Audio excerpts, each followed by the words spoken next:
Salut à tous. Alors aujourd'hui on va parler chiffres, principalement de statistiques. Alors comme je suis une personne qui aime bien soutenir ses pensées par des chiffres concrets, j'ai un peu recherché sur internet et je suis tombé sur un excellent site donc qui décrit un peu toutes les statistiques et donc j'ai regardé plus proche de chez nous au niveau des attaquants de la Ligue 1 au vu de la saison dernière. Alors regardez dans un premier temps ce que j'ai trouvé.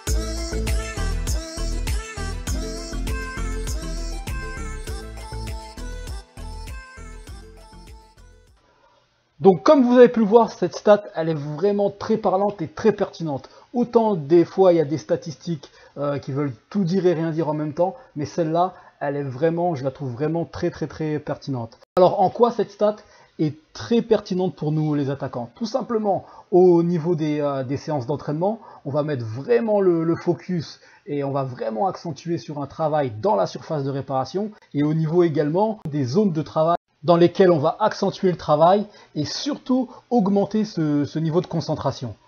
Pour moi, c'est d'une logique qui est implacable.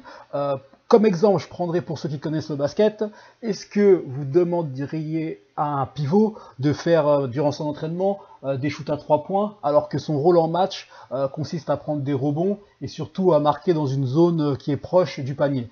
Je ne pense pas. Donc c'est juste une histoire de logique et qui est la même, j'ai envie de dire, pour les attaquants. Et qui, je pense, comme la statistique l'a indiqué, devrait être de 90% d'entraînement spécifique attaquant devrait se situer dans la surface de réparation. Voilà, ceci étant dit, je vais vous présenter un exercice donc spécifique attaquant qui va dans ce sens, un travail dans la surface de réparation où l'attaquant doit faire preuve de réactivité, d'anticipation et de vivacité de geste également. Donc ça, c'est des situations en tant qu'attaquant, c'est notre pain quotidien dans la surface de réparation entre le point de pénalty et les 6 mètres. Des ballons comme ça, on en aura toute notre carrière. Et vraiment, il faut être très efficace dans ces situations. Et c'est comme tout, ça se travaille.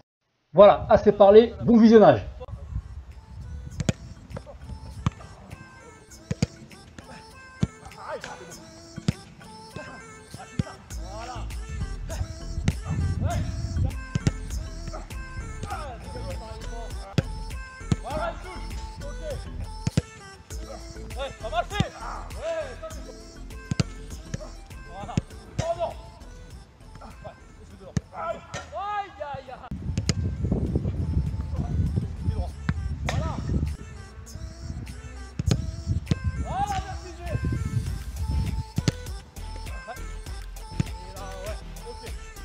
Voilà, je vous remercie donc d'avoir regardé cette vidéo.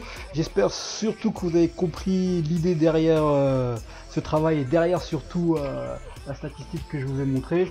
Comme d'habitude, si vous avez aimé, likez. Si vous n'avez pas aimé, likez pas. Bref, voilà, faites ce que vous voulez, vous avez le choix. Sur ce, je vous dis à bientôt.